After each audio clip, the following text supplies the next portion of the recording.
नींद उड़ जाएगी, सो नहीं पाओगे जब तक ये प्रश्न अपने आप से पूछोगे।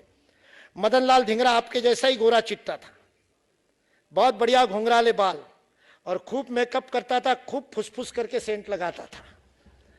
लंदन में पढ़ता था, गोरी मेमों को पटाने का काम था, हट्टा खट्टा और मस्त नाचता था। उस समय तो ये आपके कान में लगे होते, वैसे MP3 तो थे नहीं, तो उस समय वो भूंगड़ा लेकर के, ग्रामोफोन लेकर के इधर उधर जाता था। एक दिन भूंगड़े पे गाना लगा हुआ है ग्रामोफोन पे और सब नाच रहे, और गलती से पहुंच गया भारत भवन के नीचे। ऊपर में स्वतंत्र वीर सावरकर क्रांतिकारियों की बैठक ले रहे और नीचे मदन लाल धिंगरा का तमाशा चल रहा है। नीचे की आवाज ऊपर तक की। सावरकर ने गुस्सा होकर के वरदराजन नाम के दूसरे क्रांतिकारी को कहा, वरद जाओ देखो, ये अंग्रेज मेरी मां को, भारत मां को लूटते और यहां आकर के अय्याशी करते हैं। बालकनी से वरदराज ने नीचे झुक करके देखा, वापस जाकर के गर्दन नीचे झुका करके खड़ा रहा। सावरकर ने कहा, तू क्यों गर्दन झुका रहा है? तो उसने कहा कि कोई अंग्रेज नहीं, उन सबका लीडर तो हमारा भारतीय बच्चा है, भारतीय युवा है, और वो भारतीय युवा कुछ गोरे और कुछ भारतीय लोगों को लेकर के नाच रहा है। सावरकर लकड़ी की सीढ़ी से नीचे उतरे और उस ग्रामोफोन की सुई को हटाया, गाना बंद हुआ। सारे मदन लाल धिंगरा के मित्र स्तब्ध हुए। सावरकर की कृशकाय पापड़ तोड़ पहलवान जैसी शरीर यष्टि को देख करके लगा, और मदन लाल धिंगरा तो अट्टा कट्टा पहलवान, दंगल करने वाला पंजाब में, और वो तो उसका गुस्सा बड़ा प्रसिद्ध था। एक बात कीजिए, अंग्रेज प्रोफेसर ने लंदन यूनिवर्सिटी में उसको कह दिया, you black you shut up, और ये उठ करके अपने बेंच पे से कूदा। उस प्रोफेसर को पटक नहीं थी, उसके नाक पे एक मुक्का जड़ा, नाक से खून का फव्वारा निकला। मदन लाल भी खून से रंगा और प्रोफेसर भी। मदन लाल प्रोफेसर का कहता है, now I am not black, you are not white, both are red. ऐसा मदन लाल धिंगरा। लोगों को लगा सावरकर की कुछ नहीं होगी, लेकिन सावरकर की जलती आंखों ने मदन लाल धिंगरा की आंखों में आंखें डाल करके प्रश्न पूछा, क्या इसीलिए तेरी मां ने दूध पिलाया था? वह भारत मां का जनाजा निकला है, परतंत्र राष्ट्र है, गुलामी में भारत मां तप रही है, और तुम यहां पर तमाशे कर रहे हो? क्या तुम्हारे माता पिता ने इसीलिए यहां पढ़ने के लिए भेजा है? मदन लाल धिंगरा गर्दन नीची करके चला गया। 3 दिन बाद सावरकर के पास लौटा और कहा, मुझे भी क्रांति के पथ पर ले लो। सावरकर ने कहा, तुम्हारे जैसा अय्याश, तुम क्या करोगे क्रांति के पथ पे? यहां तो बड़े मजबूत दम वाला व्यक्ति चाहिए। मदन लाल धिंगरा ने हर परीक्षा देने की तैयारी दिखाई। जलती मोमबत्ती के ऊपर हाथ रख करके जलने तक के हाथ नहीं हटाना, निष्कंप रखना बिना कपकपी के, वो परीक्षा देकर के क्रांति के पथ पर आया। सावरकर ने मदन लाल को पूछा, क्या हो गया?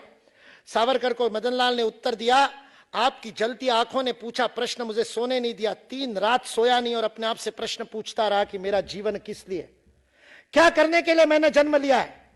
17 अगस्त 1911 को लंदन की जेल में मदन लाल धिंगरा को फांसी दी गई। एक दिन पहले जब अंतिम इच्छा पूछी तो मदन लाल धिंगरा ने उस अंग्रेज वार्डन को कहा, एक कंघी, सुगंधित तेल और शीशा ला करके दो।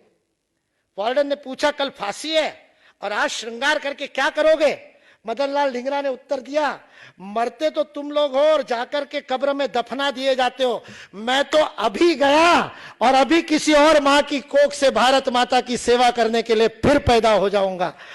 फांसी तो मेरे लिए दुल्हन है, और दुल्हन के सामने ये तुम्हारे लंदन के जेल की जुए लेकर के जाऊंगा, इसलिए कंघी ला करके दो, जरा बाल साफ करूं, सच सवर लूं, फिर फांसी चढ़ूंगा।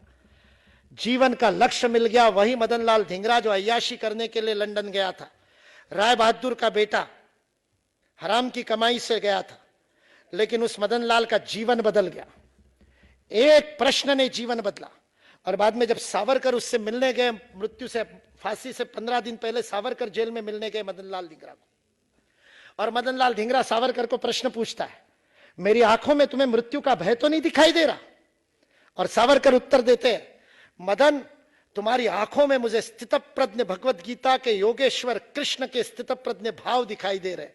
जीवन में कभी एक श्लोक न पढ़ने वाला, कभी गुरुद्वारे नहीं गया, कभी मंदिर नहीं गया, किसी भगवान को नहीं माना, वह मदन लाल धिंगरा भगवान कृष्ण के समतुल्य हो गया, क्योंकि उसको जीवन का लक्ष्य मिल गया कि मेरा जीवन भारत माता के लिए है। जिसको जीवन का लक्ष्य मिलता है वो महान बनता है। मैं आपके सामने ये जीवन दृष्टि छोड़ करके जाना चाहता हूं।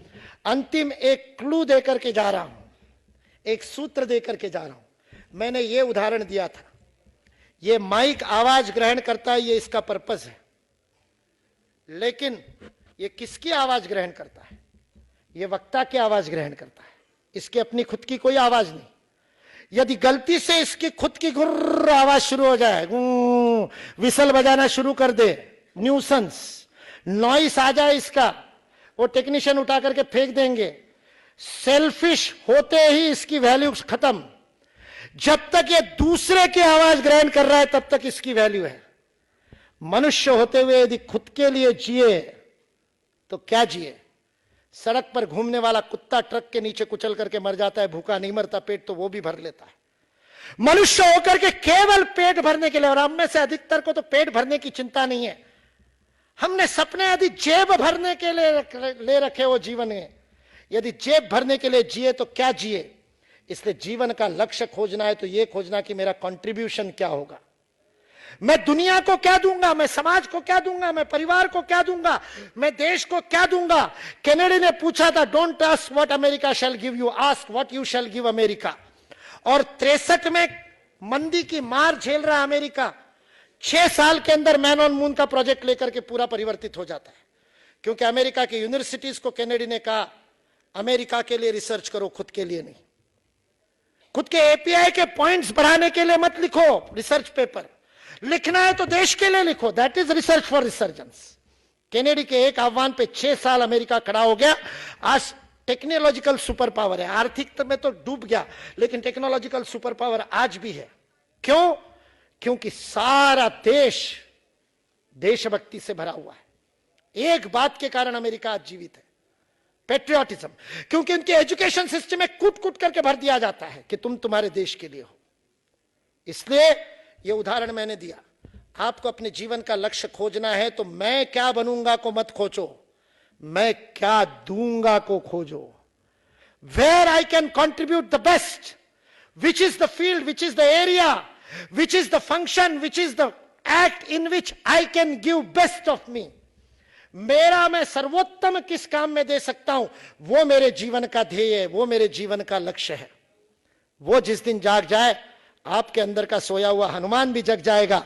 मैं आपके आंखों में वो सपने देख रहा हूं, मैं आपके हृदय की धड़कनों को यहां बैठ करके, यहां खड़े होकर के अनुभव कर पा रहा हूं कि ये दिल मातृभूमि के लिए धड़कने के लिए तैयार है। इस अद्वितीयता को याद रखना। भूल जाओ तो अपने हाथों को देख लेना एक बार ध्यान से, कि ऐसे फिंगरप्रिंट दुनिया में किसी के नहीं। आप यूनिक हो, एक काम करने के लिए पैदा हुए हो, उस काम को खोज लेना, और वो काम किसी और को आप क्या दोगे इसका होगा। समाज को क्या दोगे, विज्ञान को क्या दोगे, दुनिया को क्या दोगे, मानवता को क्या दोगे, प्रकृति को क्या दोगे, अपने से बढ़कर के बाहर क्या दोगे। यही जीवन का लक्ष्य हो सकता है। आइए अपने जीवन के लक्ष्य को खोजे। बाहर भाई भाई भाई भाई पूछने की जगह अंदर पूछने लगे। अपने आप से पूछे कि मैं कौन हूं, किसने पैदा हुआ। जय हिंद, जय भारत।